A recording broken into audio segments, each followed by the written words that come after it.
Merci, Monsieur le Président. Vous allez souffrir que je place ou je fasse plusieurs considérations avant que je donne ma position sur les défauts de comparution des trois prévenus.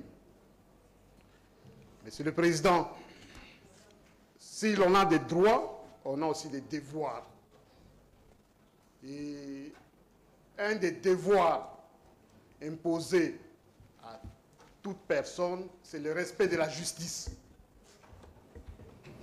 Monsieur le Président, il est inacceptable que les prévenus puissent narguer la plus haute juridiction du pays. Ce ne sont pas les individus qu'on nargue, mais c'est le pays à travers cette haute juridiction qu'on est en train de narguer aujourd'hui. Monsieur le Président, je vais commencer par le prévenu Matata Ponyo,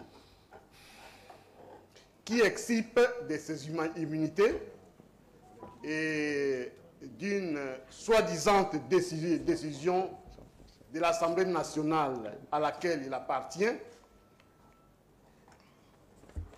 qui l'empêcherait, qui justifierait son absence en ces lieux. Monsieur le Président, les immunités ne sont pas synonymes d'impunité. Les immunités ont pour finalité en définitive de porter à la connaissance de la Chambre à laquelle appartient le député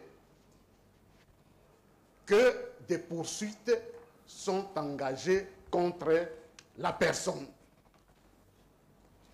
S'agissant de ce prévenu Matata Ponyo, Monsieur le Président, comme nous l'avons dit la fois dernière,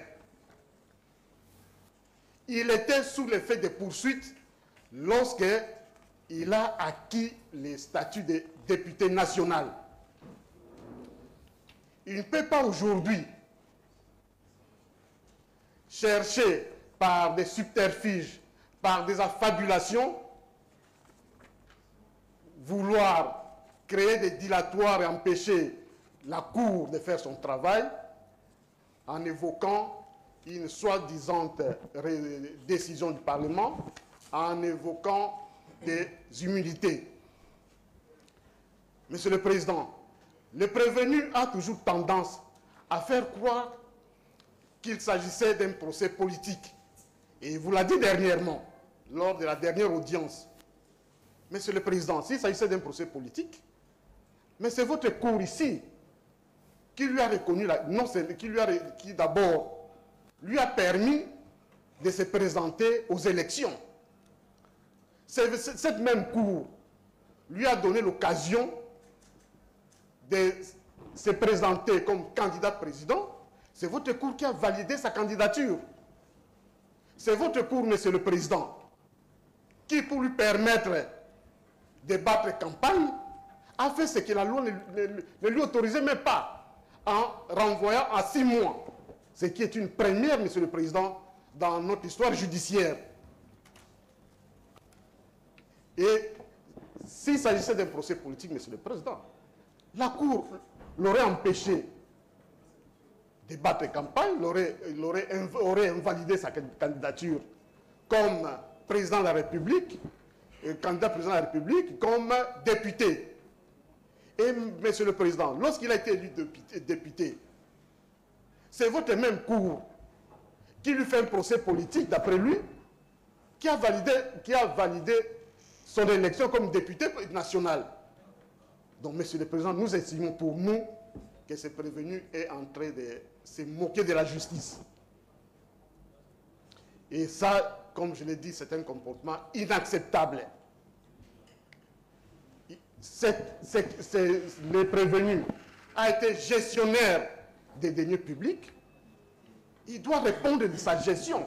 Il doit répondre des faits infractionnels mis à sa charge à l'occasion de sa gestion à l'occasion de la gestion de la chose publique. Donc il ne peut pas aujourd'hui se réfugier derrière les immunités pour se donner une certaine impunité.